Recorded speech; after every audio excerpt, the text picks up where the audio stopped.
Bonjour, bienvenue sur Bâti Journal TV pour cette troisième séquence du Forum digital de l'agencement 2021. Et aujourd'hui, nous allons parler coworking. On a tous compris, le coworking, avec la crise, va certainement encore davantage se développer que ça ne l'était déjà. Mais encore faut-il être bien installé, et c'est de cela que nous allons parler avec mes invités. Avec moi pour en parler, Stéphane Véron, bonjour. Oui, bonjour. Vous êtes directeur SFL. Une présentation rapide de SFL. SFL est une société spécialisée dans le développement de luminaires et de prises de courant pour le mobilier. À côté de vous, Odile Duchesne, bonjour. Bonjour. Vous êtes responsable de marché à l'ameublement français et vous vous occupez aussi, vous êtes animatrice de ActiNeo. Oui, qui est l'Observatoire de la qualité de vie au travail. Et l'objectif de cet observatoire, c'est de mesurer les évolutions des modes de travail par le biais notamment d'une enquête, d'un baromètre auprès des gens qui travaillent. Un petit mot sur l'ameublement français. L'ameublement français est l'organisation professionnelle qui représente l'ensemble de l'industrie du meuble, y compris le mobilier de bureau, y compris les équipementiers, les agenceurs. Voilà, aussi bien toutes mobilier, les personnes autour de cette table. Voilà, mobilier domestique et mobilier professionnel. En face de vous, monsieur Olivier Rocheron, bonjour. Bonjour. Vous êtes directeur des opérations de Presta France. C'est cela. Presta France. Presta France. Nous sommes leader national et français donc de l'installation de mobilier professionnel, plus particulièrement de mobilier de bureau. On intervient régulièrement dans tous les espaces tertiaires au niveau national. À côté de vous, monsieur Johan Cheralier, bonjour. Bonjour.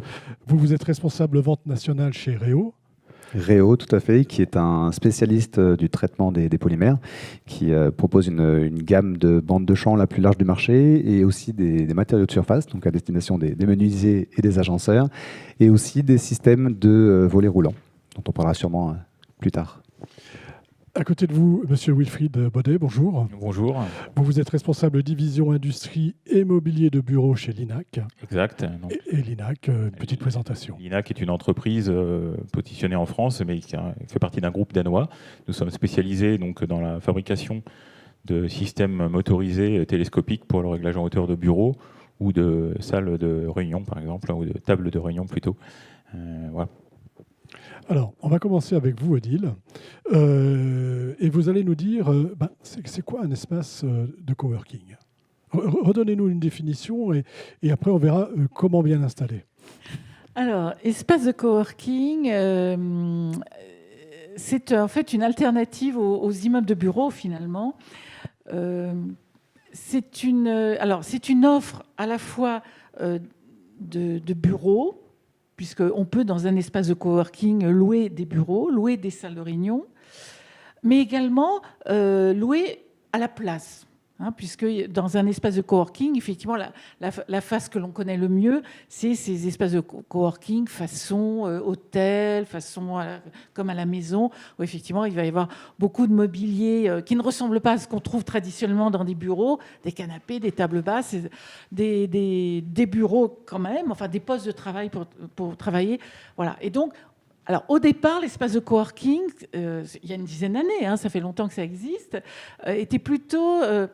est né de la demande de gens qui étaient indépendants. C'était les indépendants qui, effectivement, n'avaient pas forcément envie de travailler chez eux et qui avaient quand même besoin d'aller dans un espace. Voilà, donc c'était les indépendants, après les startups, etc. Et maintenant, effectivement, ce sont des espaces qui sont mis à la disposition de tout le monde, y compris des indépendants, des startups, des jeunes, mais également des salariés d'entreprises et voire même les entreprises elles-mêmes qui vont louer des espaces, des bureaux. C'est plus uniquement les jeunes générations. Tout le monde aujourd'hui est concerné, y compris les générations d'après, parce que tout le monde va vouloir aller un peu... Écoutez, nous, Actino, on fait des enquêtes tous les 2 ans. Effectivement, on surveillait déjà depuis 10 ans l'émergence de ces espaces de coworking. Et ça a été fulgurant. On a vu effectivement combien ça a pris de l'importance. Et c'était lié au nomadisme croissant des gens qui travaillent au bureau. Parce que, en fait, ce nomadisme, on en parle beaucoup depuis la crise, mais il avait déjà commencé il y a une dizaine d'années. Les enquêtes Actino le montraient bien. On est de plus en plus nomades. C'est-à-dire que, par exemple, un Français sur 2, il lui arrive de travailler ailleurs qu'au bureau. Alors attention, là, ce n'est pas le travail au sens du télétravail, dans le cadre d'un contrat, etc. Mais déjà, il y avait ce nomadisme. Et même le télétravail est monté en puissance. En 2019, déjà, on a bien vu effectivement une montée en puissance de ça. Donc, forcément, à partir du moment où on est devenu nomade, et qu'on on travaille partout et tout le temps, hein, c'est ce qu'on n'arrête pas de dire à Actineo. Maintenant, on travaille partout et tout le temps. Donc, il y a plein de lieux qui ont été investis par les gens. Pas seulement, d'ailleurs, l'espace de coworking. Dans notre enquête France 2019, c'est amusant parce qu'on pose la question aux gens, que vous ne travaillez pas dans votre immeuble de bureau, où est-ce que vous travaillez? Alors, ils travaillent chez eux, bien sûr. Ils travaillent dans des espaces de coworking. Ils travaillent, bien sûr, dans les espaces voyageurs, hein, que ce soit le train, etc. Ils travaillent dans les bibliothèques publiques. Et pourquoi ils travaillent dans les bibliothèques publiques? Parce que c'est calme. Exactement. Enfin voilà, donc ce nomadisme s'est développé fortement. Donc avec ce nomadisme, effectivement, des tas de lieux. Et l'espace de coworking est né. Alors après, l'espace de coworking ces dernières années est devenu, a été investi par des grands opérateurs. Nexity, Bouygues, etc. Voilà, il y a un côté tendance. On a un peu surfé sur la vague ou pas? Qui ont vu que ça pouvait être un nouveau modèle, parce que ce qui intéresse comme les entreprises dans les espaces de coworking, c'est que effectivement, vous n'êtes pas contraint par un bail, parce que l'immeuble de bureau classique, effectivement, vous avez cette contrainte de bail 369, alors que quand vous louez des espaces dans des espaces de coworking, là, il y a une souplesse totale. Donc c'est vrai que vous le savez bien, malheureusement, il y a un impératif financier important. Hein, l'immobilier, quand même, est la deuxième source, le deuxième, poste dans une entreprise. Et donc, beaucoup d'entreprises se sont dit, c'est pas inintéressant. Voilà, c'est peut-être aussi un moyen de faire baisser mes charges. Voilà, exactement. Alors, deuxième question, tout va bien. Un espace de qualité, parce qu'il y a coworking et coworking, on va dire. Hein. Un espace de qualité, de coworking, de qualité, excusez-moi. Qu'est-ce que c'est cette fois-ci? Alors là encore, je vais prendre ce que disent les gens qui travaillent au bureau, parce qu'on les a interrogés, et on les a interrogés très précisément en 2019 sur ce qui était bien et pas bien dans différents lieux. Dans leur bureau, chez eux, à l'hôtel et dans les espaces de coworking. Alors le premier reproche qui est fait, c'est effectivement ce manque d'intimité et l'impossibilité de se concentrer, de pouvoir travailler tranquillement dans des espaces de coworking, comme à l'hôtel d'ailleurs. Hein. Il n'y a pas que... Voilà. Donc on sent bien que l'espace de coworking, a priori, est apprécié pour les services que ça apporte, pour ce côté effectivement détendu, décontracté, on rencontre des gens, on peut manger tout le temps, on peut effectivement de temps en temps se mettre dans un canapé, boire un café, etc. Donc tout ça est apprécié, mais effectivement on voit bien que les gens se disent, mais attends, moi quand je vais travailler dans un espace de coworking, j'y vais aussi pour bosser, et à un moment donné, ça me suffit pas, ce côté informel. En plus, alors, heureusement, pas tous les espaces de coworking, mais il y a vraiment un réel problème de confort et d'ergonomie dans ces espaces. Parce que, effectivement, il y a eu une mode, c'est en train de passer, qui était de dire on va faire des espaces de coworking qu'avec du mobilier chiné, qu'on a récupéré un peu partout. Bon, donc ce qui donnait effectivement une ambiance décalée, sympathique, cool, etc. Mais c'est bien c'est bien pour 10 minutes, on va dire, mais c'est pas travailler 2 heures. Depuis que les espaces de coworking se sont professionnalisés, on sent quand même qu'il y a une volonté d'aller vers plus d'ergonomie, et les gens le disent de toute façon. Si je suis amenée à travailler une journée entière, c'est pas possible. À la fois, je peux pas me concentrer, j'ai pas vraiment la place, j'ai pas de place. Ça aussi, c'est ce qui ressort de l'enquête. J'ai pas de place. Voilà. Donc, ça va être intéressant de voir dans les années qui viennent, à partir du moment où ça va devenir vraiment une alternative au domicile et à l'immeuble de bureau, il va falloir que les espaces de coworking se professionnalisent et surtout puissent accueillir dans les règles à la fois de sécurité et de confort les gens qui veulent y travailler. Alors, on va voir avec vous ce que vous proposez, mais avant, je voudrais que vous me disiez chacun... comment vous voyez l'espace de coworking de qualité, en fonction de ce qu'on vient d'entendre et des besoins? Je ne sais pas qui veut commencer. Je peux. Allez-y. C'est vrai que le coworking a démarré avec le nomadisme, c'est une chose, comme le dit Odile, mais il ne faut pas perdre de vue que même avec la crise, l'espace de coworking s'est développé avant cette crise. Il a été stoppé pour les raisons qu'on connaît, mais il va continuer de se développer pour plusieurs raisons. La première étant liée à la génération YZ là, qui arrive, qui ne veut plus travailler dans des bureaux classiques et préfère, pour 73% d'entre eux, travailler dans des bureaux collectifs, dans des espaces collectifs plutôt. Ça, c'est une chose. Et puis, il va falloir accueillir aussi tous ces télétravailleurs qui ne veulent pas forcément travailler chez eux, pour des raisons de confort, bien souvent, ou d'équipement, bien entendu, ou d'ennui. C'est assez clivant de travailler chez soi. On peut ressentir une solitude. Donc les gens vont chercher le contact. Et socialement, c'est très intéressant de travailler dans un espace coworking. On peut partager avec... oui, voir d'autres métiers, même, pas forcément... Donc je pense foncièrement que les espaces de coworking vont devoir se segmenter, comme je le disais tout à l'heure, en off, de manière à pouvoir accueillir différemment certaines catégories de travailleurs, donc les créatifs, les cadres, les informaticiens, tout ce qu'on veut, avec des mobiliers qui soient vraiment adaptés. Le mobilier fun et sexy, comme on dit, c'est sympa, mais il faut que ces gens-là puissent travailler dans de bonnes conditions et ne pas avoir de problème de posture. Il faut que ce soit confortable et que je puisse ne pas avoir mal au dos pendant 2 heures de réunion sur un tabouret, et je peux vous dire que c'est du vécu. Dites-moi tout par rapport à l'espace. Beaucoup de choses ont été dites, et c'est vrai qu'elles sont toutes très vraies. Après, c'est quand on va dans un bureau, avant tout, ce qu'on recherche, c'est le contact avec les gens. On cherche de l'émulation, on essaie de retrouver. En fait, c'est un lieu de créativité, le bureau. C'est un lieu d'échange.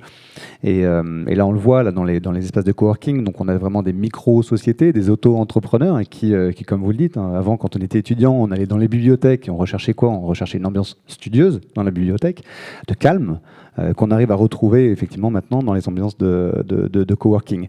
Quand on dépasse peut-être ce niveau un peu festif qu'on retrouve en bas dans les espaces, et c'est vrai qu'on monte un peu dans les bureaux, qui sont plus des espaces de travail standardisés, tels qu'on peut les voir dans les grandes tours de la Défense. Alors après, moi, je rajouterais aussi quelque chose, c'est qu'avec cette crise sanitaire là, que l'on vient de voir, et l'évolution aussi du travail, donc il y a le flex office qui est en train de se développer, mais on a aussi beaucoup le home office. Et au final, quand on se retrouve en home office, et que vous avez la femme, le mari, à partir de 17h, vous avez les enfants qui reviennent et qui, eux aussi, doivent faire les devoirs. Là, il y a un vrai espace de coworking qui se crée aussi. Et donc ça, en fait, il va y avoir une restructuration dans les espaces des gens, donc très, très premièrement leur habitat, et dans lequel il va falloir aussi trouver des solutions nouvelles, des espaces dédiés sur lesquels on va pouvoir faire le travail et qu'on va pouvoir fermer éventuellement une fois que la journée est terminée, on passe vraiment à la vie sociale et familiale, dans lequel on va pouvoir ranger les dossiers, les post-it, le PC. Voilà, donc le coworking à la maison. Sur l'espace de coworking, et on y reviendra avec vous, mais d'une manière générale. Moi, pour reprendre un peu ce qu'a dit Odile, l'évolution a été très importante depuis quelques années sur le coworking, et elle s'accentue encore plus en ce moment. Donc je ne vais pas reprendre les différentes informations qui ont été transmises par mes 2 collègues. Il n'en demeure pas moins que ma sensation aussi au futur d'avoir des espaces coworking dans certains endroits qui seront à géométrie variable. Je m'explique. Le locataire, il est pour une journée, 1 heure, 1 semaine, 1 mois, 1 an, et le gestionnaire va avoir besoin de trouver des solutions de réadaptation assez rapides de son mobilier. Et je pense que c'est aussi par rapport à ça que les choses peuvent évoluer dans les prochaines semaines, prochains mois, prochaines années par rapport au coworking de demain. La flexibilité. peut-être. Pardon ? De la flexibilité dans les agencements. Et tout en gardant ce caractère un peu maison, voilà, parce que c'est aussi ça qui est recherché par les utilisateurs, que nous sommes aussi régulièrement, que ce soit proche de chez soi pour les raisons dont on a parlé par rapport aux enfants et aux épouses ou époux qui travaillent au même moment, mais également par rapport à des déplacements professionnels. Et vous, de votre côté, comment vous voyez les choses ? Moi, je voyais un autre aspect aussi, c'est que depuis que les transports en commun, entre guillemets, tous ces transports se sont généralisés, démocratisés, nous n'est pas très loin d'Aix-en-Provence, on a vu Aix-en-Provence, Marseille ont été pris d'assaut, Bordeaux. Donc ça a été, à mon avis, une vraie migration aujourd'hui de la capitale vers d'autres villes. Et les villes qui sont très bien équipées dans tous les cas, parce que c'est bien de faire du coworking, mais si on n'a pas le bon tuyau, c'est très compliqué dans tous les cas. Nous, on le voit aujourd'hui dans les zones. On a des zones qui sont sous-équipées et quand on commence à avoir beaucoup de personnel, c'est assez compliqué. Et là, dans les structures que proposent aujourd'hui les solutions qui sont amenées par des professionnels, on est tout de suite on a un très bon niveau dans tous les cas. Voilà. Avant d'aller dans les produits, une question. Vos sociétés respectives pratiquent-elles le coworking ? Allez-vous travailler dans des espaces de coworking ? Alors pour ma part, oui, puisqu'on intervient nationalement avec des chefs de chantier qui sont présents dans des régions diverses et variées. Et donc pour pouvoir organiser des réunions de chantier préalables à l'organisation de futurs chantiers, certains peuvent être des réunions de chantier pour des coworking. J'ai besoin de réunir mon équipe dans un environnement et je n'ai pas des bureaux sur tout le territoire. Voilà, donc ça vous sert de cette façon-là. On a, alors c'est vrai que je rejoins un peu ce qui vient d'être dit. Hein. Nos commerciaux sont dans toute la France. Ils ont tous déjà, depuis très longtemps, ils sont tous déjà habitués à la partie home office. Mais par contre, on ne s'interdit pas effectivement de réunir tous ces commerciaux qui chacun sont, comme je viens de le dire, répartis dans toute la France, dans un endroit central, local, type effectivement Aix-en-Provence, ou dans des espaces de coworking dans lesquels on fera des réunions et une émulation en fait, d'équipes dans des lieux de coworking, tout à fait. De votre côté ? Alors, moi, de mon côté, dans des équipes beaucoup plus légères, mais on voit aujourd'hui que, dans tous les cas, ça nous permet de sortir un petit peu de notre quotidien dans la société, sortir et d'aller dans d'autres zones et d'autres espaces, c'est quand même très convivial, et ça, on le recherche aujourd'hui. À Paris ou autre part, on le fait déjà. Vous le faites déjà. Oui, ça, c'est assez vrai ce que tu dis.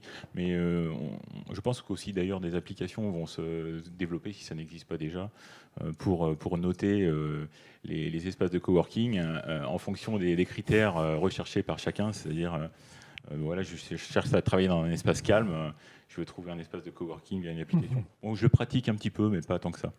Juste une petite chose intéressante qui me vient, c'est aujourd'hui, on a vu aujourd'hui tous les gens qui louaient des maisons, on a vu des grands sujets qui sont sortis il n'y a pas très longtemps, où des gens ont changé la destination de leur maison parce qu'il n'y avait plus entre guillemets de location. Ils ont loué la maison comme un espace coworking, ils ont tout équipé, ils ont transformé des maisons en habitat et un espace coworking. C'est un sujet qui n'a pas de limite à aujourd'hui, pour nous, hein, je pense. Oui, il n'y a pas de limite et on n'en a qu'au début. Et je pense qu'on est qu'au début, oui, c'est clair. Surtout, là, on parlait de l'espace. Quand vous avez une piscine devant à disposition et tout, un barbecue dehors et une terrasse, et une vue mer, j'en sais rien. Oui, mais là, on ne travaille plus. Non, on va pas aller jusqu'à là. Alors, mais c'est pas mal, hein, moi je suis preneur. Sur le poste de travail, alors on va revenir sur le poste de travail. Johan, dites-nous ce que vous... est-ce que vous avez des systèmes spécifiques et puis ce que vous développez ou en tout cas ce que vous proposez pour les espaces de coworking ?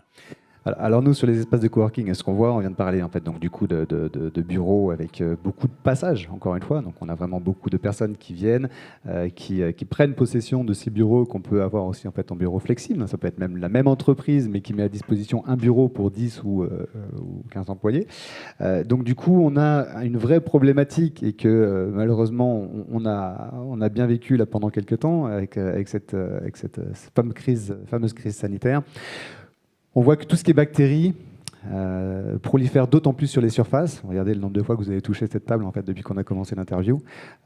C'est vraiment un grand facteur de transmission des bactéries.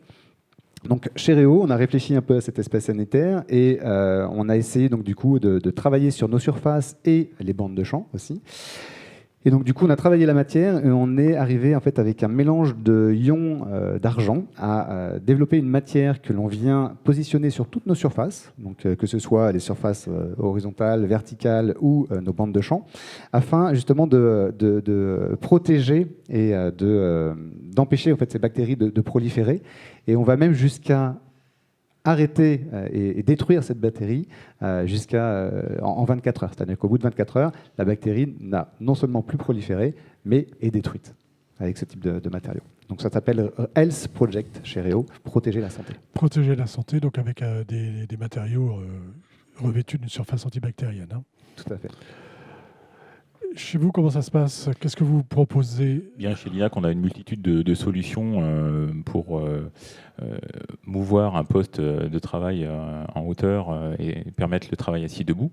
On a, je vous le disais tout à l'heure, développé une application qui s'appelle l'application Desk Control, qui permet à l'utilisateur de paramétrer ses objectifs de travail debout, de manière à dynamiser son approche. Et là, une annonce un petit peu plus récente, on a développé un partenariat avec un fabricant hollandais spécialisé dans le logiciel, le logiciel de réservation, qui a développé une solution 100% compatible avec les écosystèmes LINAC, qui va permettre demain de réserver des espaces de bureau avec son mobile, avec l'intranet de l'entreprise, sur une dalle tactile dans l'accueil, dans la zone d'accueil de l'entreprise, si vous travaillez chez Renault ou PSA ou que sais-je, et que vous recherchez à travailler en collaboration avec un collaborateur, vous ne savez pas forcément où il est installé, vous allez pouvoir assez aisément l'identifier. Donc on croit beaucoup en ce genre d'évolution chez l'INAC et on investit lourdement à ce sujet.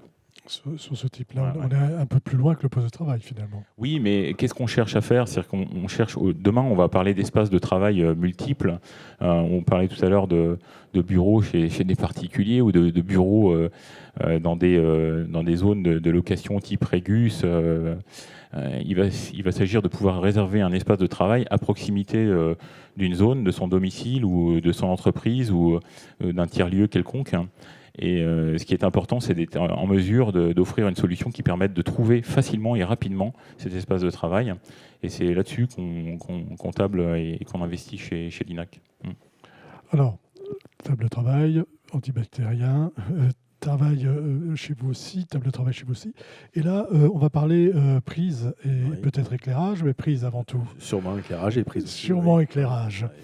Même question, est-ce que vous proposez des solutions particulières ou est-ce que ce sont des solutions qui existent déjà? C'était déjà des solutions qu'on avait mises sur le marché dans tous les cas, mais qui s'adaptent très bien au coworking parce que c'est des solutions de prise suspendue avec un éclairage intégré qui sont faciles à mettre en œuvre et qui sont aussi flexibles dans tous les cas parce que, ce qu'il disait Olivier tout à l'heure, il y a quand même une évolution dans les espaces et le fait de pouvoir déplacer quelque chose est une vraie solution. Alors bien entendu, on a des solutions standards où on peut mettre une prise intégrée dans un plan, mais ce n'est pas toujours possible, et puis ce n'est pas toujours, entre guillemets, facile à mettre en œuvre.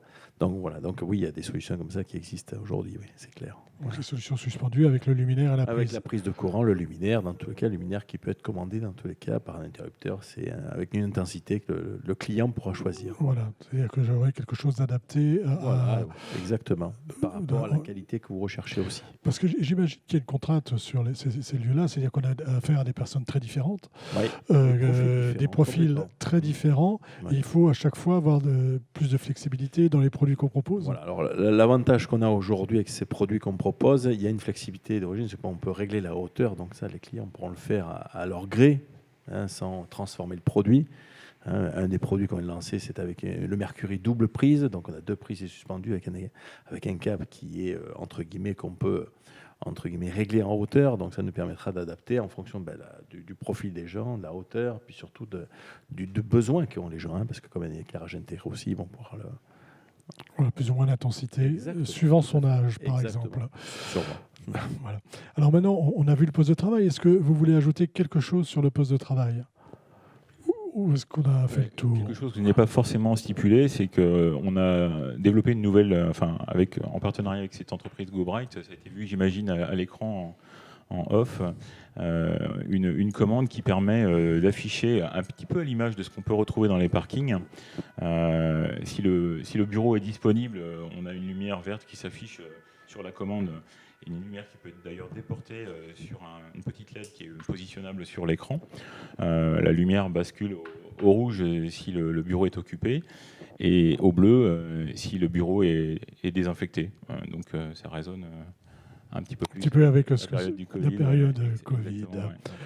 Ce que disait Réo tout à l'heure avec les problèmes de bactéries. Okay.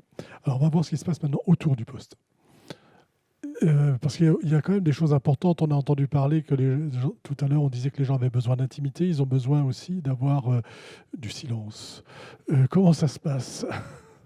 C'est tout à fait vrai. C'est vrai que l'un des désagréments premiers que l'on retrouve là sur la partie coworking, c'est souvent un reproche, c'est l'aspect bruit. C'est le fait que ça soit de temps en temps et que ça puisse être bruyant.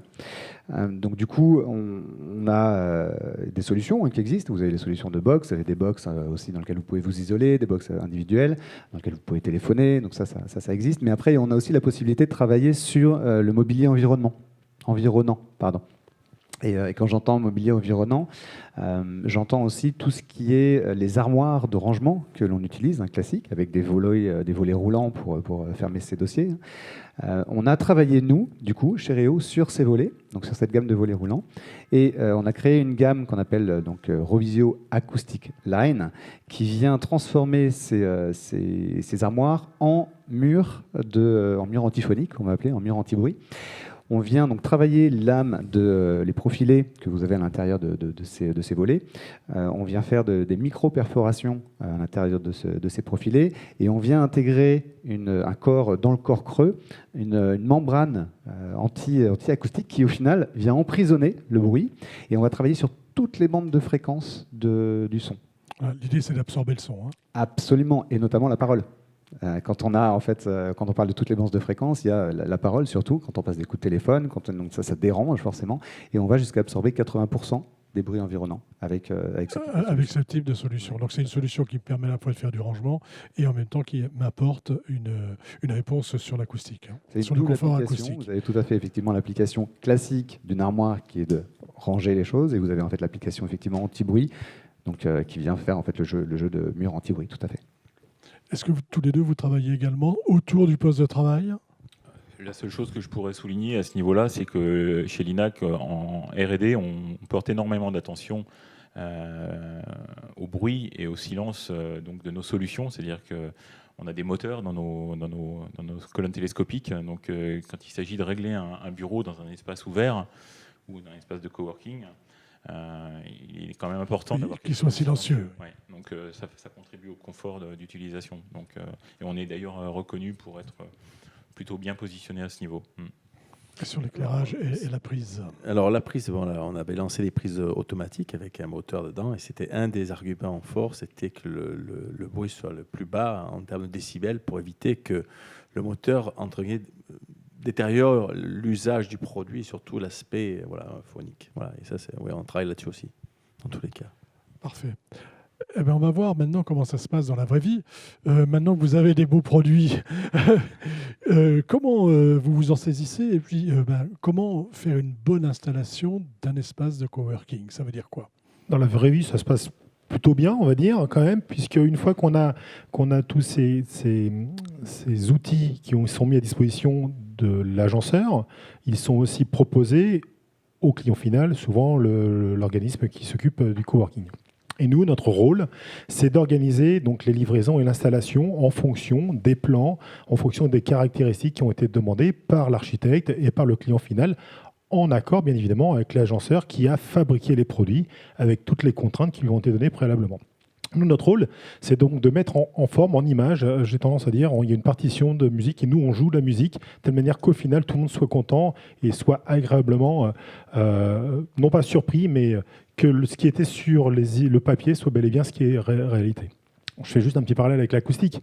Tout à l'heure, Johan parlait donc de l'aspect acoustique. Nous, notre rôle, c'est de pouvoir bien positionner les armoires, de faire un réglage correct des rideaux, de telle manière à ce que le besoin qui est de faire de l'acoustique et de la séparation d'espace avec les armoires soit bel et bien respecté. Concernant les bureaux, les réglages donc de fin de cours, je passe les aspects techniques, mais les réglages techniques qui sont à faire... On peut y aller sur les aspects techniques, parce que oui, on a des agenceurs qui nous écoutent. La mise en œuvre de ces produits en lieu et place d'utilisation, de s'assurer qu'ils fonctionnent bel et bien, et probablement dans certains cas aussi les relations de nouvelles technologies qui sont mises en œuvre avec des applications de demain qui pourront être aussi nécessaires à mettre en place au moment de l'installation. Donc on est quand même sur une partie d'installation qui n'est pas uniquement la préparation en amont d'un camion, d'un déchargement, etc., ce qui est des choses importantes, mais il y a toute la partie finale.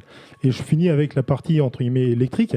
Cette partie électrique, elle est aussi importante puisqu'elle a une connexion qui doit se faire souvent avec une relation assez proche avec un électricien, donc avec des mises en œuvre, avec des mises à disposition et surtout toujours la même chose, quelque chose qui est conforme à une demande du client final. Notre rôle, c'est d'aller jusqu'à là.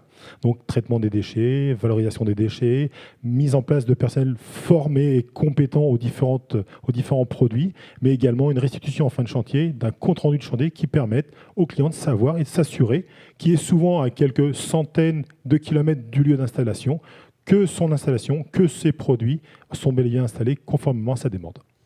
Qu'est-ce qui fait la différence d'une installation d'un espace de coworking d'un espace de bureau classique?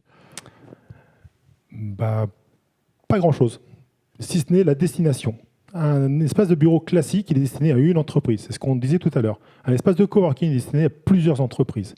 Dans un espace destiné à une seule entreprise, vous avez des salles de réunion, des salles de visioconférence, des espaces de cocooning, des espaces où on met des cabines téléphoniques, où on met un certain nombre de choses, et des bureaux qui sont plus ou moins grands, qui vont être aussi destinés à des services différents.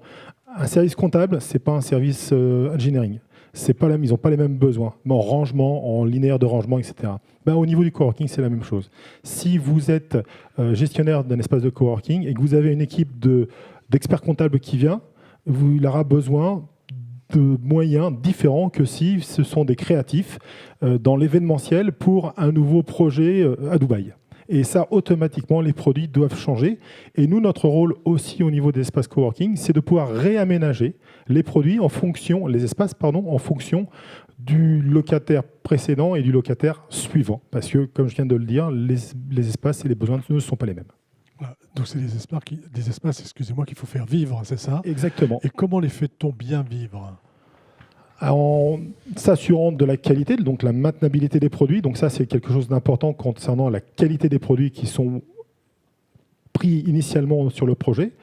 Et nous, notre rôle par rapport à ça, c'est s'assurer qu'entre deux départs, entre un départ et une arrivée, que les produits sont bel et bien toujours la même fonction.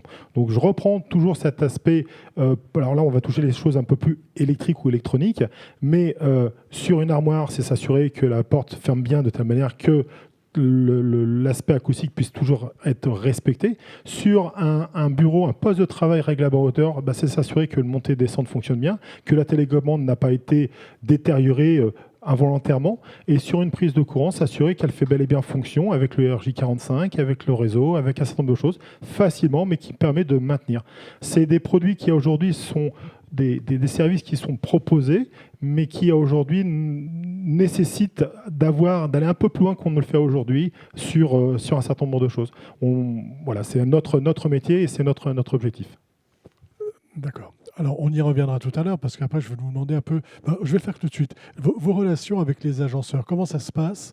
Une bonne relation avec l'agenceur pour bien travailler, d'une manière générale, et puis particulièrement sur un espace de coworking. Alors, pour bien travailler avec un agenceur, il faut que la demande client soit bel et bien claire pour que l'agenceur puisse fabriquer les produits. Mais quand on parle d'un espace de coworking, il y a des choses qui sont fabriquées par l'agenceur, mais aussi des choses qui sont achetées par l'agenceur. Donc on est touche de la logistique et ce qu'on appelle du cross-docking. Je ne vais pas m'étendre par rapport à ça, mais c'est une capacité aussi que nous avons de pouvoir être, avec nos 27 plateformes à travers la France, être capable d'être une force de proposition pour collecter les produits pour un espace coworking partout en France. Ensuite, l'agenceur, lui, va fabriquer en fonction des plans, en fonction d'un certain nombre de choses, et nous, et par son intermédiaire, nous allons récupérer les plans d'installation de telle manière à pouvoir suivre parfaitement l'installation des produits en lieu et place d'utilisation. Avant tout cela, il faut qu'on soit aussi force de proposition. Si on est dans un espace où les armoires sont en périphérie et ne font pas office de séparation d'espace, on va avoir des demandes logistiques différentes que si ces armoires sont en séparation d'espace. On va monter les bureaux avant les armoires si elles sont en séparation d'espace et vice-versa si elles sont plutôt en périphérie. Tout ça, c'est notre savoir-faire, de faire arriver les bons produits au bon moment, les structures au bon moment, les plateaux au bon moment, de telle manière à pouvoir les monter étage par étage, de telle manière à faire des restitutions complètes entières. Pour l'aspect électrique, donc SFL, c'est exactement la même chose puisque l'agenceur a la possibilité ou de faire livrer probablement sur son site ou éventuellement sur notre site pour qu'on puisse consolider au final les produits si cela est possible. Voilà. Alors, toujours sur l'agenceur, mais avant, on va rester là sur l'agenceur. L'idée, c'est de savoir comment eux peuvent bien travailler sur les espaces de coworking, hein, qu'est-ce qu'on peut leur donner, leur délivrer comme message. Mais je voudrais que vous réagissiez à tout ce qu'on vient d'entendre. Moi, j'ai l'impression que finalement, c'est pas si différent qu'un espace de bureau classique. On utilise à peu près des systèmes et des matériels qui existent, mais en même temps, ça demande peut-être plus de flexibilité, de savoir, enfin, de faire vivre après, plus tard, les matériels. Comment... Oui, ça a bien été expliqué quand même. La partie, je dirais, classique des espaces de coworking, qui sont en fait des espaces de bureau, vont constamment changer d'occupants. Donc effectivement, ça a très bien été expliqué. Donc il va falloir à chaque fois aménager différemment en fonction de l'occupant, de l'entreprise qui va louer ces espaces-là. Donc effectivement, ça va être beaucoup plus... Oui, vous avez raison, il y aura de la flexibilité. Après, c'est ça qui me gêne dans les espaces de coworking, parce qu'en fait, il y a effectivement ce dont on parle beaucoup, mais derrière, enfin plutôt au-dessus, parce qu'en général, c'est dans les étages, vous vous retrouvez avec des espaces de bureaux et des espaces de réunion qui sont finalement comme dans des entreprises. Sauf qu'effectivement, on n'a pas un interlocuteur, puisqu'à chaque fois, ça serait une entreprise différente qui viendra. Voilà, vous insistez beaucoup, je crois, sur le fait qu'il faut que ce soit aux normes, en fait, hein, que ça réponde aux normes d'ergonomie, normes du travail, et ça, Oui, c'est pas toujours le cas. Voilà, je le dis souvent. Alors, surtout dans le cadre d'un contrat de télétravail, enfin, c'est-à-dire quand un salarié va vraiment télétravailler pour le compte de son employeur, dans un espace de coworking, il faut vraiment que l'employeur se soucie de la qualité de l'aménagement de cet espace, parce qu'il reste responsable de la santé et de la sécurité de son télétravailleur. Donc c'est là où il faut effectivement qu'il s'assure auprès du gestionnaire de l'espace de coworking que effectivement il n'y a pas de champ qui pourrait blesser, je ne sais pas, une armoire qui sera mal installée justement et qui pourra vous tomber sur... Enfin, non mais je plaisante pas, c'est important, enfin, c'est la santé, la sécurité. C'est avant tout un espace de travail. C'est un espace de travail, absolument. Voilà. Donc il doit être aux normes surtout habituelles. Oui, bien sûr, c'est un espace de travail comme un autre. C'est bien la difficulté de ce nomadisme, c'est-à-dire que voilà, on va se retrouver effectivement à travailler dans des lieux qui ne sont pas forcément faits pour le travail. Alors, les espaces de coworking, oui, ils sont quand même... c'est le modèle qui se rapproche le plus de ce qui se passe dans un immeuble de bureau.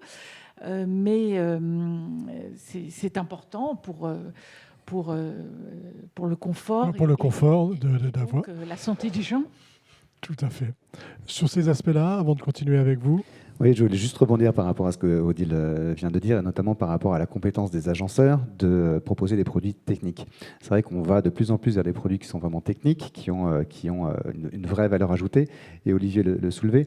On a des agenceurs qui aussi achètent des produits qui sont directement finis.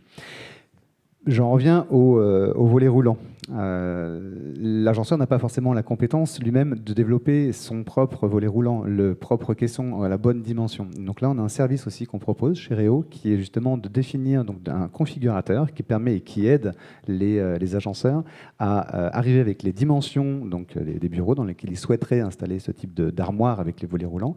Et Réo va, donc, en fonction du choix qui aurait été fait sur la couleur, que ce soit aussi en fait, en fonction des applications type anti-bruit, aura la possibilité de justement se substituer à l'agenceur et de ramener cette technicité et de fabriquer pour lui, donc à façon, des caissons que après vous aurez la possibilité de plus facilement en fait, installer et qui conviennent parfaitement à l'espace dédié de l'espace de coworking. Sur ces questions... Bien, j'ajouterais une chose par rapport à ce que disait tout à l'heure Olivier sur l'installation. C'est vrai que ce soit dans un espace de coworking ou dans un espace de bureau traditionnel, la représentativité du coût d'installation est quand même relativement importante sur un projet. Et chez l'INAC, on essaye aussi de faire la différence là-dessus, dans le détail, c'est-à-dire dans la simplicité de montage de nos produits. Éviter de fournir des structures qui nécessitent un sachet de 50 vis pour monter un bureau. De manière à ce que l'agenceur ou le prestataire selon la manière dont ils sont organisés, puissent monter les bureaux le plus rapidement possible pour réduire les coûts. Et ça, c'est vraiment important à souligner, je pense. Et puis, vis-à-vis des espaces de coworking, également développer des commandes qui soient simples à utiliser, parce qu'un télétravailleur ou un coworker, on va dire, peut vadrouiller dans Paris toute la semaine et dans des espaces différents et se retrouver sur des bureaux de différentes natures finalement, parce qu'on a des concurrents, et il y a différents fabricants de bureaux qui ont leur conception, leur design, et il faut que ça soit simple à utiliser, il faut que ça soit enfantin. Enfantin. Intuitif. Il y a un autre aspect aussi, c'est la durabilité des produits. Parce que le problème du coworking, c'est ce que disait Olivier, c'est ce qu'on dit tous, c'est changement de destinataire, changement de locataire. Le profil des gens aujourd'hui qui vont dans ces espaces sont complètement différents, avec des âges différents, des cultures différentes. Donc nous, on travaille beaucoup dans les produits. Par exemple, le bloc Preset, qui est un de nos produits majeurs, on a une machine qui contrôle le nombre de cycles qui peut être accepté. On donne le nombre de cycles de garantie, entre guillemets, parce que quand on a un produit en mouvement, il faut qu'on sécurise aussi les clients. On a beaucoup de produits en mouvement, ça plaît beaucoup, sauf qu'on a une deuxième partie, l'aspect, entre guillemets, durabilité du produit, est un aspect qui peut être une contrainte pour nous. Donc nous, il faut qu'on rassure nos clients. Et on voit aujourd'hui, nous, on les accompagne beaucoup là-dedans. Voilà. C'est sûr qu'ici, une prise sera moins sollicitée que dans un espace de coworking. Voilà. Mais il y a aussi cette histoire l'aspect montage est très important, parce qu'il faut qu'on s'assure que ce soit bien fait dans les règles de l'art. Au travail d'électricité, il y a quand même des règles à respecter, au minimum. Au minimum, voilà. Sinon ça fait mal. On pense à Presta France. Voilà. Et pour les agenceurs, alors, qui nous écoutent, comment ça se passe? Comment faire une bonne proposition? Alors, pour l'agenceur, à mon avis, aménager un espace de coworking ou un espace de bureau classique, il n'y a pas de différence. Enfin, on connaît le talent des agenceurs qui sont effectivement, c'est une profession qui est à la fois un savoir-faire technique réputé. Beaucoup d'architectes ne conçoivent pas ne pas travailler avec un agenceur grâce à ce savoir-faire, cette connaissance des matériaux, cette connaissance technique, mais également créatif, puisque bon, ils ont aussi de plus en plus les agenceurs ont au sein même de leurs entreprises des architectes d'intérieur, des designers. Donc voilà, ils ont un vrai savoir-faire qu'apprécient les architectes, parce que très souvent, effectivement, ils vont travailler par le biais d'un architecte pour aménager ces espaces. Donc voilà, ça ne va pas changer. Enfin, Pour eux, ça ne change finalement pas grand-chose, sauf s'intéresser à ce qu'on a entendu tout à l'heure, la qualité, oui. Des choses qui vont vraiment durer et qui vont nous permettre une grande flexibilité. Ce qui va être peut-être différent, c'est que du fait de la multiplication plutôt des usagers et des entreprises, il va falloir effectivement qu'ils apportent peut-être plus de soins à cet aspect durabilité, sécurité des produits dans la mise en œuvre. Mais ça, ils ont l'habitude de le faire, parce que l'agenceur, vous le savez, le premier marché des agenceurs, c'est le commerce, c'est le retail. Et s'il y a vraiment des lieux qui sont extrêmement fréquentés, sollicités, donc ils savent effectivement, c'est leur savoir-faire. Ils ont l'habitude des lieux très fréquentés. Absolument. Est-ce que quelqu'un veut ajouter une petite conclusion? Je trouve qu'on a fait un bon petit tour d'horizon. Je dirais que, encore une fois, les espaces de coworking vont se développer. Je crois énormément à ça, tout simplement pour offrir de nouveaux espaces aux télétravailleurs et aux travailleurs en règle générale, on va dire. Je pense que par exemple les hôtels aussi vont revoir leurs propositions et amener des solutions pour accueillir les clients en journée et essayer d'identifier dans leurs espaces et de réaménager leurs espaces plutôt pour apporter des solutions à leurs clients en fait, donc en segmentant peut-être aussi l'approche à ce niveau-là. Les espaces dont on parlait tout à l'heure de réservation de bureaux vont se réformer également, puisqu'on va devoir les retravailler. Les entreprises, comme on le citait en préambule, qui aujourd'hui ont des espaces de travail disponibles, vont les retravailler. Donc nécessairement, il y a plein de projets à venir. Et ça, c'est bon pour nos agenceurs. Vous aurez le mot de la fin. Oui, dans tous les cas, ce qui est sûr, c'est que tout ce qu'on vient de dire, c'est qu'on sait que le potentiel est devant.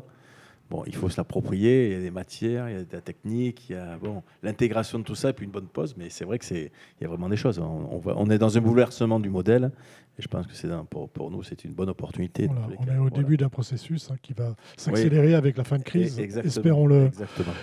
Vraiment le mot de la fin. Oui, il y a aussi un nouveau marché à venir, c'est l'espace de coworking de proximité qui n'existe pas. C'est-à-dire cet espace qui sera près des domiciles des gens, qui sera accessible facilement. Et ça, effectivement, les grandes structures que l'on connaît sont plutôt dans les centres-villes et plutôt dans des grandes métropoles. Et là, il y a vraiment un nouveau modèle à inventer qui n'est pas simple. Le modèle économique n'est pas évident pour faire en sorte que les gens puissent avoir cette alternative qu'ils recherchent près de leur domicile, pouvoir travailler. Et ça peut être d'ailleurs l'hôtel qui peut aussi jouer ce rôle-là. L'hôtellerie, effectivement, s'intéresse grandement au télétravail, aux télétravailleurs. Merci. Donc, merci à vous tous d'être venus nous parler de coworking. Je rappelle qu'après cette émission, il y a un chat avec nos interlocuteurs avec qui vous pourrez échanger. C'est aussi un moment à retrouver sur Batijournal TV et sur le site du Forum digital de l'Agencement 2021. Et puis, je vous donne rendez-vous demain pour une nouvelle émission sur l'usine 4.0. Merci à vous. Merci. Merci à vous. Merci.